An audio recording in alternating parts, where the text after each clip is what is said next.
Yes, everybody, and welcome back to another episode of the THI podcast, of course, brought to you by TarHillIllustrated.com. I'm THI staff writer Jacob Turner. Joining me as he always does, it's our very own publisher, Andrew Jones. And AJ, we've got maybe a hot topic of discussion amongst Carolina fans, especially over the last couple of years, that we're going to dive into today. I'm really looking forward to it because I know you got the stats and numbers that you've crunched, and I'm looking forward to kind of diving into this one. And if, obviously if you clicked on this video by now, you know exactly what we're talking about. That's bench production, bench minutes amongst Carolina, not only this year, but, even going back to Hubert Davis's first year. Cause again, it's just been a big topic of discussion amongst Carolina fans and amongst people in the media as well. So AJ, I'm going to kick it to you in a second, but real quickly, I'm going to just throw off a stat that I have right here.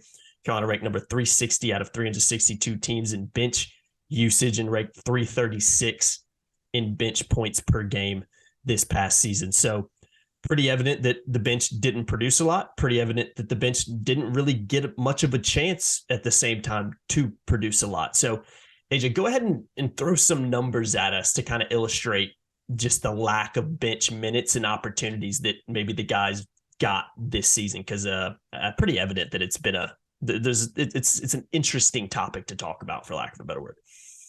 Before I start spitting out numbers, and full disclosure, I had to write them all down. So I have them right in front of me. You're pretty good at memorizing, but you can't memorize everything, can you? Yeah. I want to make sure I had it right. So I've got it in my little MS Word. I shrunk my file like this. It's right so you in can front of see me. it, yeah.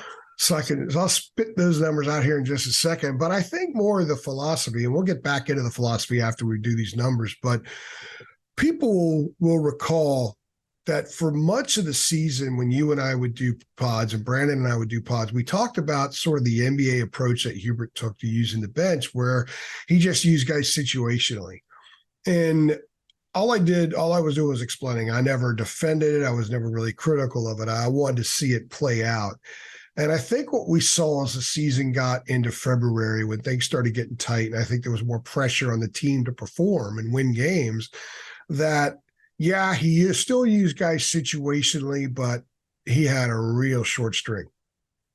And he didn't use them as much situationally. And I think that's where he got into a little bit of trouble with respect to his team running out of gas. I remember talking to RJ Davis just last week after the Boston College game.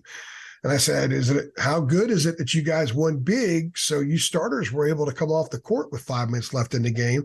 He said, oh, man, you don't know. He goes, it was huge. It was huge for me personally.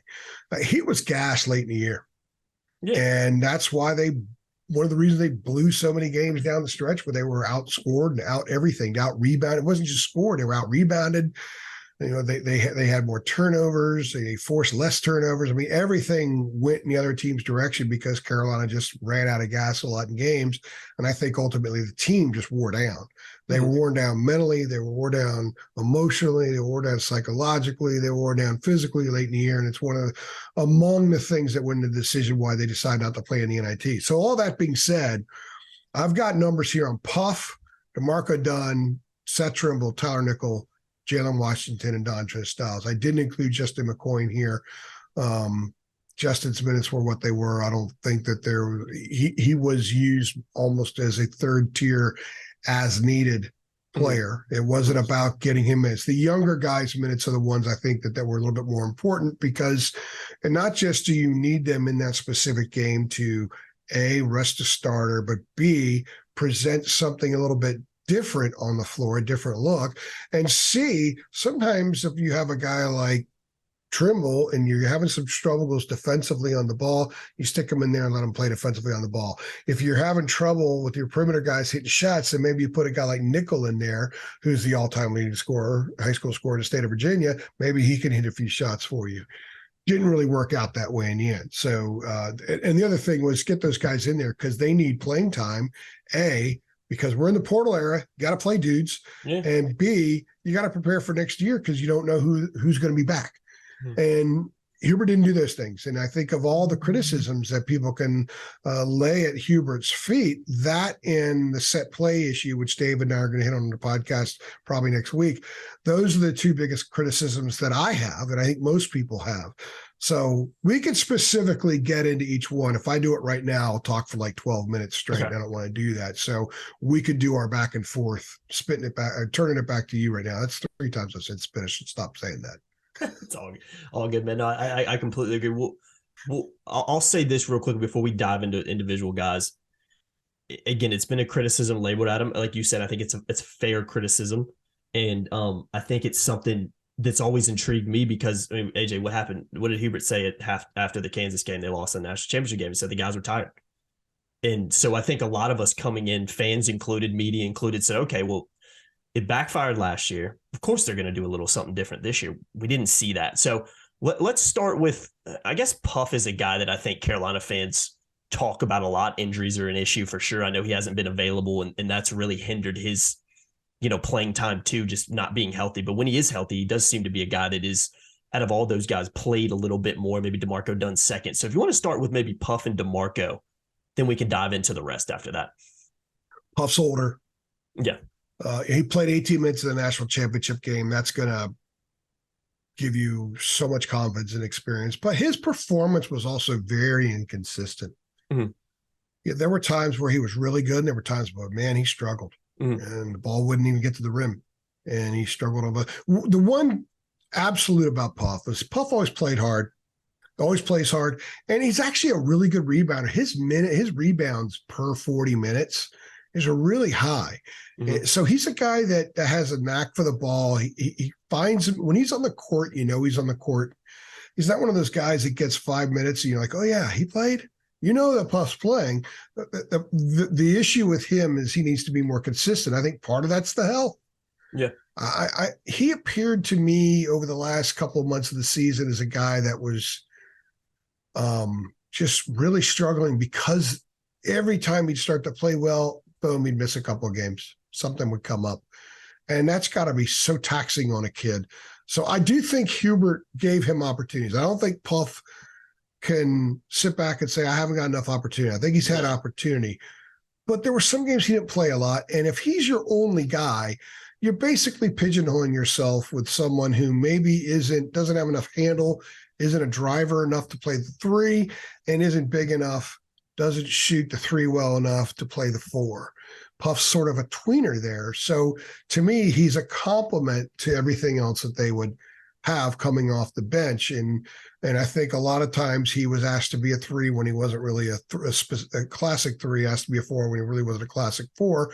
And that was where that led to some of the inconsistency as well. As far as DeMarco, and by the way, Puff had 8 games where he played 20 or more minutes, 14 games he played 14 or more minutes. And let's remember, he missed games in a couple different stints during the course of the season. Yeah. So he wasn't available for all 33. So he's the most experienced guy off the bench, the most used guy off the bench. And I think that most people are probably okay with the usage of him. DeMarco Dunn's the one that's a little bit puzzling because he surprised us by being a part of the rotation early. A lot of people thought that he would get buried on the bench this year, but he had a good summer, had a good fall, and Hubert gave him a lot of playing time early. Then he got hurt. He broke a bone in his hand, missed 5 games, came back. The first game he plays 20 minutes at Pitt. Mm-hmm. You're like, wow, okay, well, I mean, DeMarco didn't lose his spot. He's coming out there. He's going to play. They need his shot. They need his bounce. He's got nice length for a guy his size. I think he has the potential to be a really, really good defender. Then the minutes just kind of wobbled back and forth. In fact, he had 3 20-plus minute games. 2 of them were when Pete was out. Mm-hmm. The one he had when Pete wasn't out was the Pittsburgh game, and that's actually when Pete hurt his back. Yeah, he then tried to go against Wait, couldn't go, and then DeMarco got a lot of playing time. He had a really big game at Louisville. In fact, we got him after the game, which we didn't get very often because he played so well in that game. He had 6 games of 5 minutes or less and 1 DNP over the last 12 games. Mm-hmm. So 7 of the last 12 games, he played 5 minutes or less. And he didn't even play in, I think it was Florida State, but I think he was ill that night. Never got an official word, but he didn't do everything during warmups. Yeah, and I remember watching during warmups in Tallahassee thinking, man, there might be something wrong here. And he didn't play, but he still wasn't playing much late. And you think about how their three-point shooting got worse as the season went on.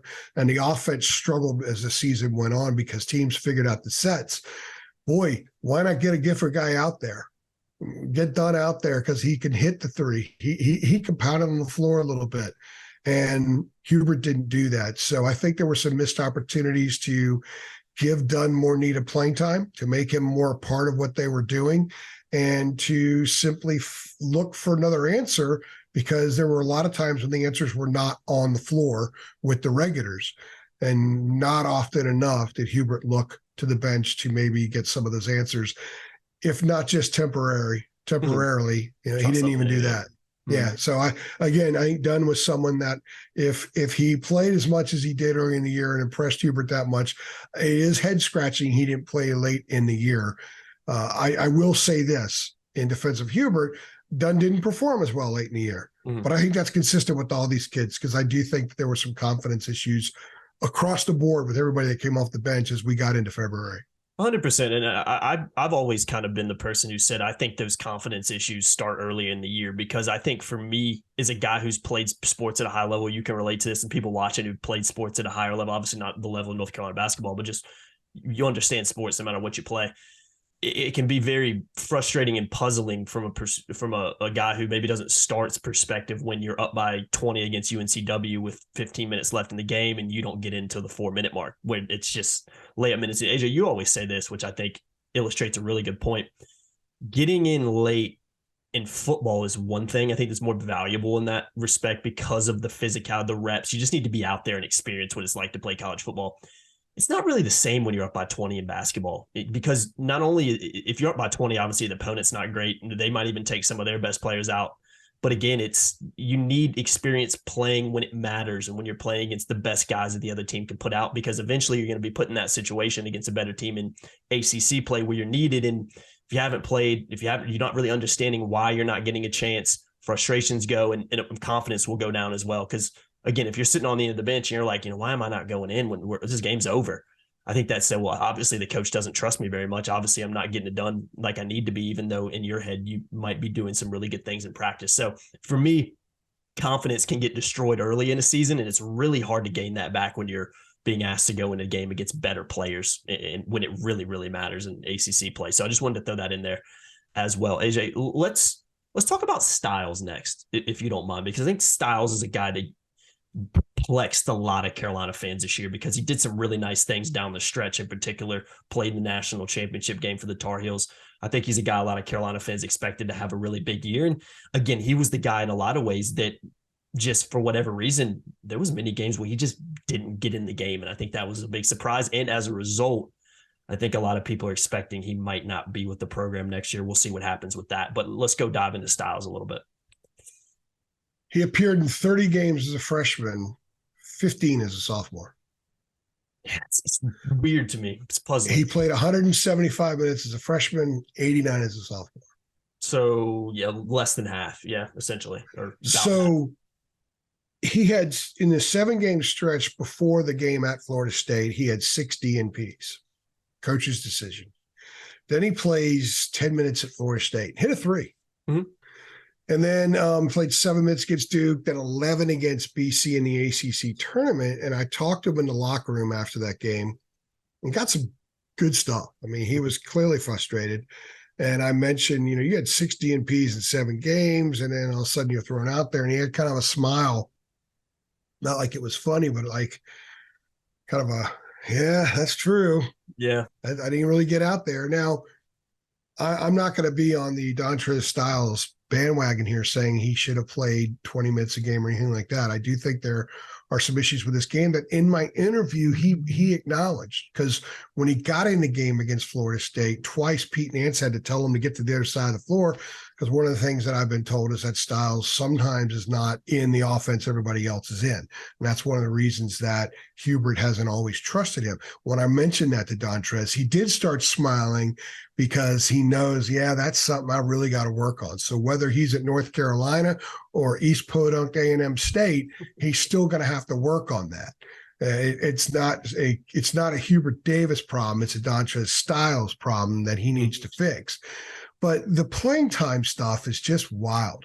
So he finally ended up playing in those games, played 10, 7, and 11 minutes in those games, and then didn't play in the Virginia game when they needed some bounce. Mm-hmm. I mean, the one thing Dontrez brought to the floor consistently was bounce. This is not a bouncy Carolina team. And because of that, I think that they were easy to prep for, because you knew what they were going to run on offense. You know that they weren't always going to use the screens. They weren't a great screening team. They weren't great at coming off screens. So teams were able to disrupt their sets at the first option. They never even got to the second option, right? Mm. Defensively, sometimes they were a soft screening team. Sometimes their drop coverage was so. Having a bouncy guy that could be a really good weak side rebounder who can get up and down the floor and plays with a little spike in energy can be really good for a team. And that wasn't utilized. And maybe if there's more playing time, the mind is clear and there are fewer issues when on the floor running the sets of being in the right place. Going back to what you said, when it starts to seep into kids' minds, their minds aren't going to be clear, because they've got clutter. When you allow for clutter up there, they're going to make a lot of mental mistakes, no matter how gifted they are physically. So maybe that's part of what we saw from Dontrez. As far as Dontrez's future, I mean, we have really good sources for a while saying that there have been other schools that have talked to him. I mean, before, he's not even, as of the time we record this, he's not technically in the portal. And so there is some stuff going on, but it's going on everywhere. It's kind of hard to control. And so I think that for him, he's got options. And if he chooses to leave, I don't think anyone would blame him. If he chooses to stay, kudos to him for seeing it through. And he would need to get a significant opportunity next year. And it may have to do with who else decides on their fate. I know a lot of what's probably going to happen, but I'm not going to get out there in front of it with certain kids before they get out there. I think that they deserve that. Plus, I still think that there's some unknown. Mm-hmm. I think there's some unknown, because when you make a decision as soon as the season ends, sometimes it's a little bit attached to that too. Yeah, because Dean Smith always said that one of the reasons that he was going to wait until before the start of practice in the fall to decide whether he was going to retire or not was because he said at the end of every season he kind of felt like retiring. Yeah, because you're so run down. Mm-hmm. You know what it's like. Mm-hmm. If you're in our business at the end of the season, you're like, oh man, yeah, that was a grind. Because it's such a grind. So it's good that they're on spring break this week. The timing of everything worked out, which is again why I've maintained that not playing in the NIT was actually a wonderful decision, because the kids are gone. They're gone for spring break. They're home. They really get a chance to think this through. Instead of preparing for Morehead State and games like that, they're actually determining their futures, which everyone needs to deal with now.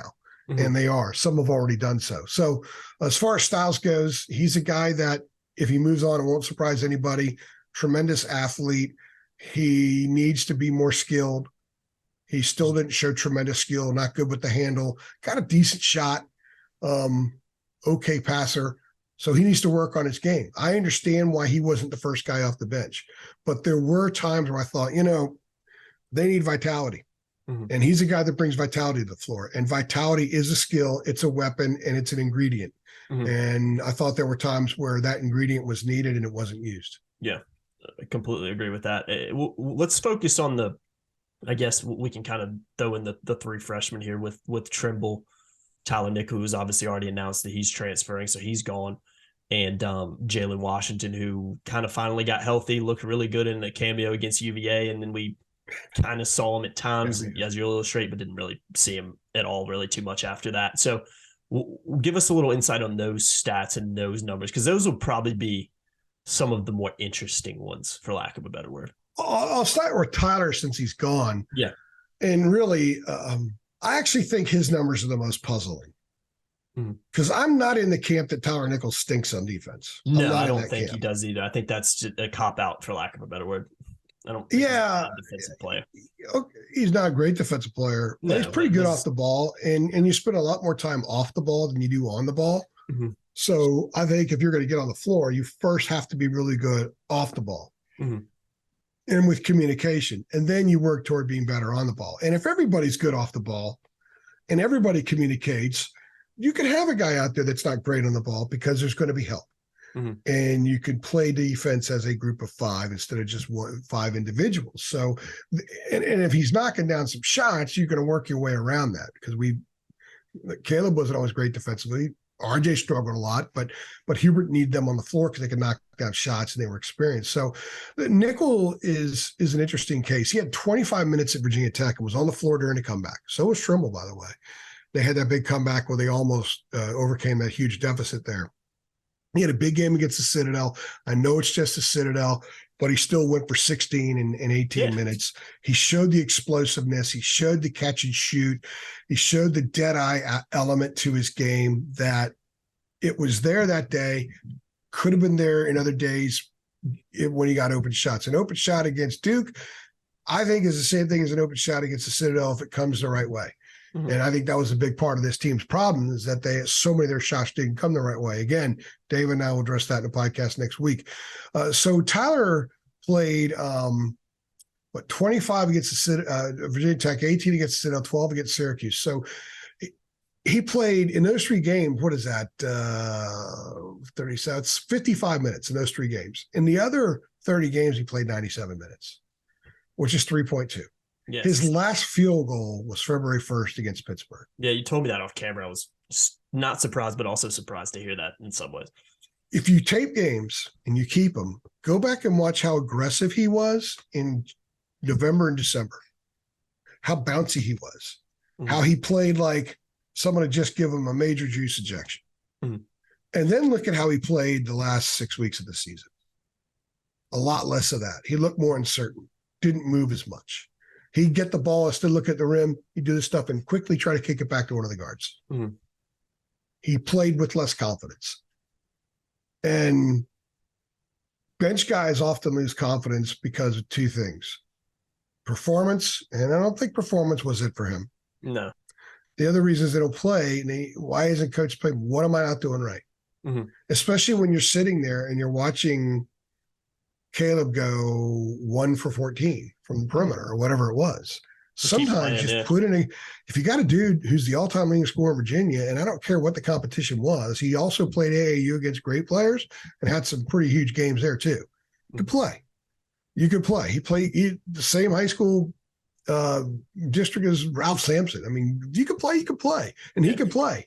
And his Caleb, we used to talk about him all the time back in the fall about how Nick.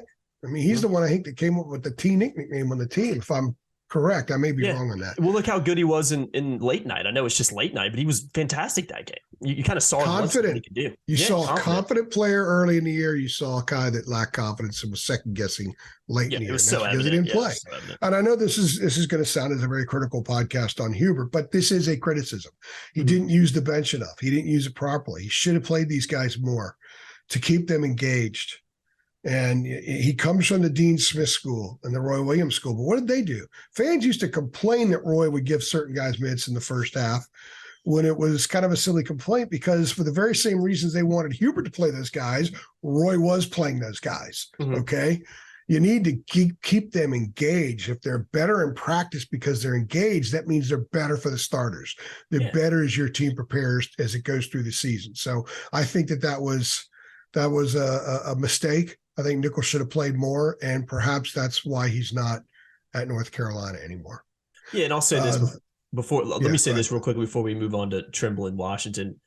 I think it's also important too because you want to breed that confidence throughout the season. A lot of people have said, Hubert's just an NBA style coach. He wants to, do the NBA style system as needed, but I mean, AJ, I watch NBA basketball at times. I mean, there's rotations that are set before the game even starts. And NBA is such a big rotational thing where you have units come in at certain times to give the starters relief and that. So I don't even necessarily understand that argument from some people, because I don't really think not playing your bench is an NBA thing either. Maybe in, game 6 of the playoffs, maybe. But for me, I don't really understand that criticism thrown at him as well. So let's talk about Trimble. Let me comment on that real fast. Yeah. They do. Now, when I covered the NBA, all the substitution stuff is situational because teams have different, it's like in any sport, they have different personnel that are their strengths. So you kind of play to that a little bit. But by and large, I do think Hubert approached things that way at times. But I also think he kind of ditched it the last 6 weeks. It kind of felt like it, yeah. They needed wins, and he was riding the iron 5+. If you're going to throw Puff in there as a plus, he ditched it because they need to win, and he felt it, knew it, and he's like, well, why?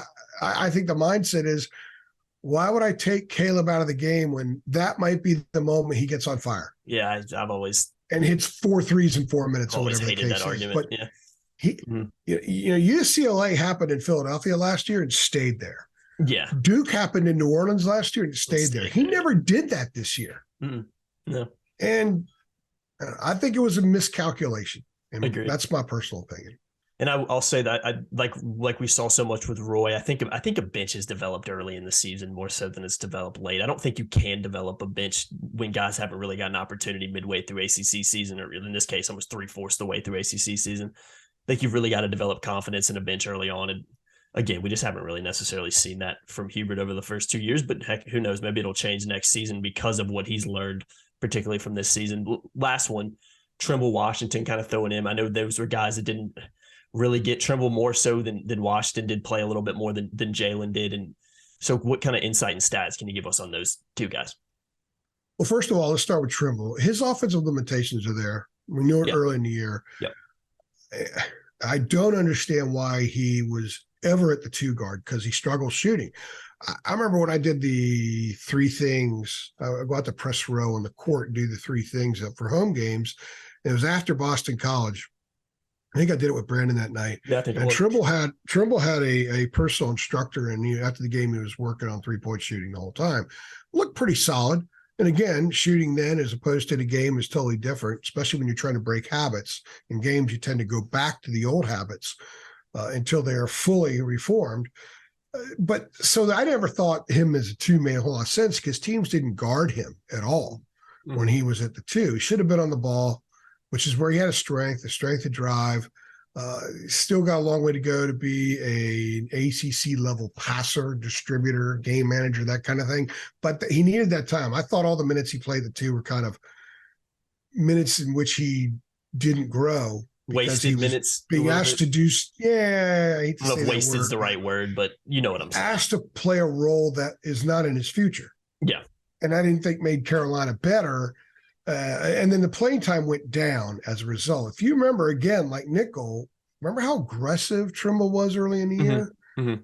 And then other than a few spurts here and there, he wasn't nearly as aggressive the last 6-7 weeks of the season. And the playing time numbers will bear that out. He played 14.2 minutes a game the first 17 games. He played 5.1 over the last 16. Played 13 seconds against UVA. Yeah. Essentially might as well not even play if you play 13 seconds. Yeah. But he was put out there for defensive reasons on UVA's last possession. So I think that Trimble's a guy that I was told by somebody on the staff last spring, maybe it was in New Orleans, during the open practice day, the Final Four Friday. Oh, Trimble's going to step in and play a lot. He needs to work on his shot, but he can do everything else. He played 5.1 minutes over the last 16 games. Mm-hmm. So the playing time went down. Did he play great? No. But you knew that you could tell he was thinking more and was reacting less. So it's either a situation where the kid lost confidence because he didn't perform well, and I think that's part of it. It's also maybe a case where the kid lost some confidence because he wasn't playing as much. He wasn't as involved. He wasn't as engaged. And it was very difficult for a true freshman to go through that, especially when he's playing a lot early on in the season. Mm-hmm. Yeah. I think to stay on that for a second, I think a big part of a coach's job, a staff, not just Hubert, a staff is to manage personalities and keep guys confident, keep them engaged. That's a challenge of being a coach at a high level, because you've got 5 guys that, like Hubert showed, that he wants to roll with, but you've got to have guys past that. Again, I'll keep harping back to the national championship game. They got tired in that game. I think the other game they said they got tired in was the Virginia Tech loss in the ACC tournament. Correct me if I'm wrong, last season. Yes. So, right. Like I said, it's interesting and somewhat puzzling that the bench wasn't that utilized more, and confidence wasn't built, and that maybe wasn't more of a priority, because I do think there was talent on this bench, more talent than there was on last year's bench, for instance. So puzzling in some ways, but again, maybe that will shift next year. But as of right now, this is just the situation that Hubert and this team was in this year. They weren't utilized. So Washington's the last guy we'll talk about. Yeah. I think everyone was teased with the UVA game in Charlottesville. Like, wow, this guy needs to play a lot. And maybe I fell victim to that as well. I did seek information later, publicly and privately, and I did ask Hubert in a Monday conference call a week or two after that game, or maybe it was a few weeks later after that game, what does Jalen need to do to get on the floor more? And Hubert didn't get into a lot of specifics, because he doesn't get into a lot of specifics, but he did mention strength. He needs to be stronger. And that was apparent. Defensively, he got pushed around the block. Mm-hmm. Mm-hmm. And let's remember, he's coming off the injury in which he missed so much time. He wasn't as springy in the paint, because I think that's the last place where confidence comes in when you're a big, and you went through the injury that he went through. Mm-hmm. So he got pushed around. Offensively, most of his stuff was that mid-range jumper, because he had trouble getting stuff down low. So he's a big. He's a 6'10" kid who should be able to play on the block, and he really struggled on the block. So in order for them to run a lot of the stuff they wanted to run, they needed a sturdy guy down there, a sturdier guy than him. Running very long with him at the 5 would have been very challenging, especially if you didn't have Nance at the 4, because at least with Pete, you have a better defensive inside presence, as people saw late in the year. I thought Pete played his best defense the last month of the season or so. So for Jalen, it was a strength issue. It was a getting back in the groove issue. I had heard, and we had talked about, I told you this, I had heard in September, October, maybe even into November, that there was talk about maybe possibly just redshirting him. Mm-hmm. And just letting him take the year to practice and build up strength and then get him into a game. But they had a need. They had a serious need. And then he came through at UVA.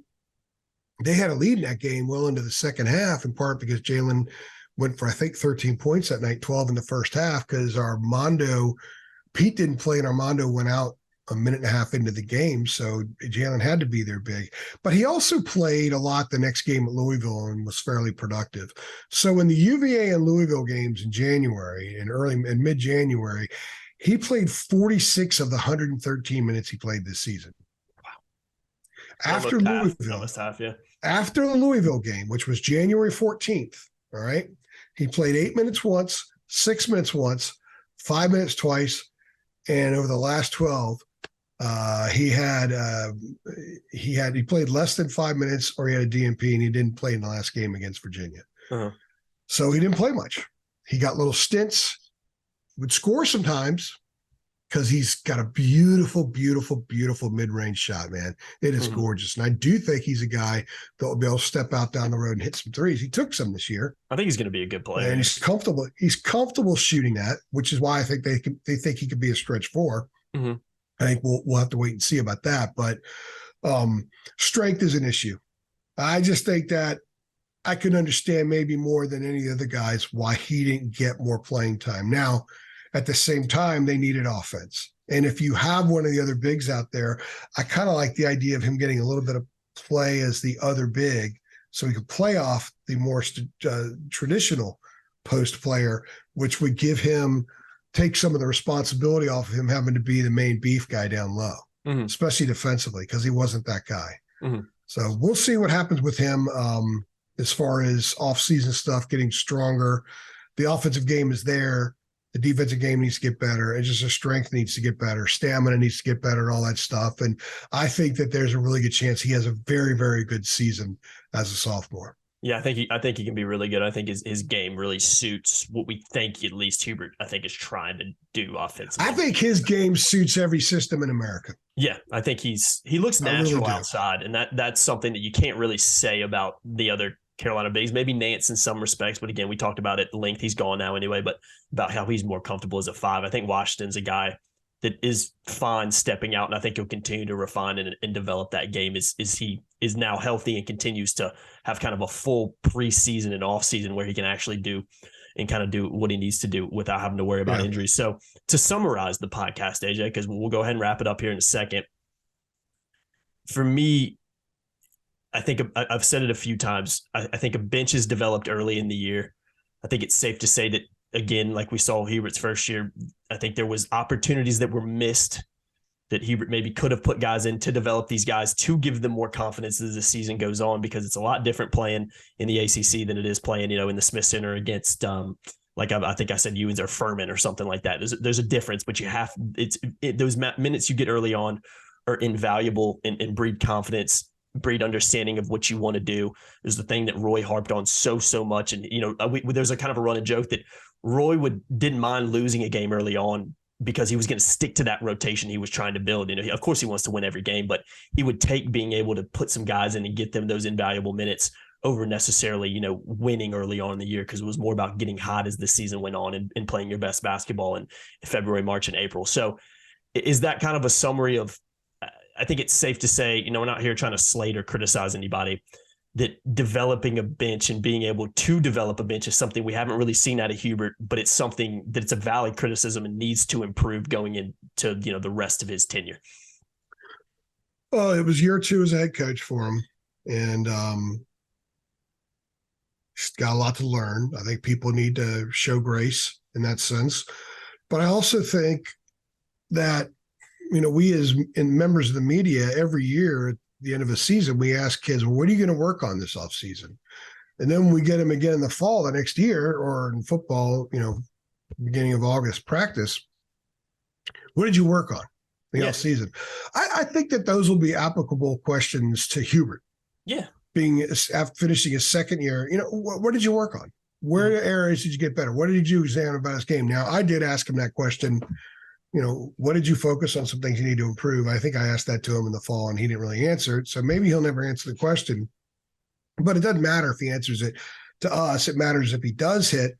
And being only a 2-year head coach, I think that he hopefully would be the first person to acknowledge that, I've got a lot of things I have to fix to be a better head coach. And I think how he handles the bench, and not just situationally, but if you're going to have a guy handle a full-time role down the road, he should be able to play in any situation now. Mm-hmm. Because if everyone's a pinch hitter, then you got no everyday players in baseball, right? You don't want to just have, he's a left-handed hitter and he only pinch hits against right-handed pitching. Well, then what happens if suddenly he's thrust into your lineup as your everyday player and he's got to face a lefty every 3 or 4 games? Yeah. What's he going to do? So I think in basketball, especially at the college level, they need to play no matter what the circumstances are. They need to get in there and play, because if you think that Nickel and Trimble and Dunn and Puff and Washington and Styles, if you think any of them have a chance to be regulars in the rotation or even starters down the road, they're going to have to deal with the variety of circumstances, a variety of approaches, because college basketball, one of the beautiful things about it is how unique so many of the approaches are. I mean, there's a literal fingerprint DNA thing in college basketball, that one of the things I like so much about it. So everyone's a little bit different. So don't just play this guy against that thing, because then when you put him in as a starter, half the game, half of what he faces is going to be foreign to him. So I think that's one of the changes that needs to be made. And allow guys to make mistakes and play through them. He lets the starters do it. Let the bench guys do it.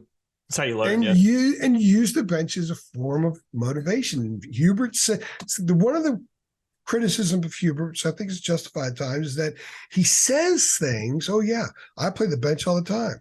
I don't see a problem with the bench playing. And yes, there's accountability. You can come sit right beside me, but we haven't seen that. So as he continues to grow as a head coach, and like I said, people need to have grace with that. If he continues to grow as a head coach, I would think that one of the things that must get dealt with and fixed going into year 3 of the Hubert regime is how he handles the bench. Mm-hmm. And just to have enough confidence that, look, they're in uniform and they're in your program, you've got to have confidence that they can go out there and get the job done. Yeah. And at least give them that opportunity. Yeah. Give them confidence by how you handle them. Yeah. I think we saw the whole group slide in the wrong direction this year. The whole group. Agreed. And I think part of it was because of the less playing time and they weren't being fueled maybe with the right kind of confidence. Agreed. That's my vision. That's my take from not too far away from the situation and based on conversations I had. Mm-hmm. And again, these are guys that he recruited as well. So a lot of people say this, and I'm 50-50 on it at times, but I do believe it is true. A lot of people say that, you know, if you recruit these guys and you don't play them, well, you might stop getting these guys. And I think that's something that could happen. Lost one already. Yeah, exactly. It's about developing talent. Because I think last year you could say, well, you know, I didn't really recruit some of these guys on the bench. They're not really what I need. But when everybody that's on your bench is essentially somebody that you brought in, you're still not playing them, especially early in the season. You're going to get so tired of me saying that.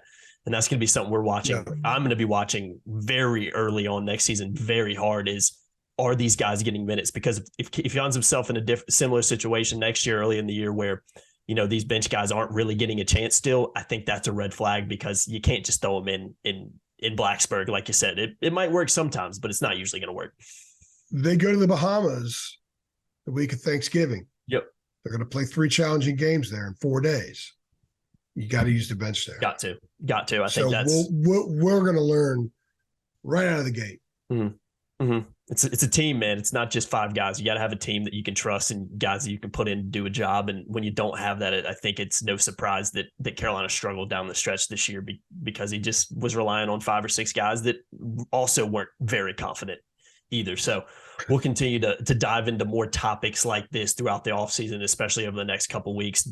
AJ mentioned him and David will be doing a podcast. I'm sure Brandon will be involved a little bit as well. So make sure you keep it locked to TarHeelIllustrated.com and our YouTube channel. Go ahead and subscribe if you haven't already. Hit that notification bell too, so you know every single time we upload. And we'll be uploading a lot during the off season, especially with spring football practice in full swing as well. I've been Jacob Turner. He's been Andrew Jones for another episode of the THI podcast. Hope you guys enjoyed it. Appreciate you watching. As always, again, make sure you like and share, and we'll see you guys in the next one. Thanks.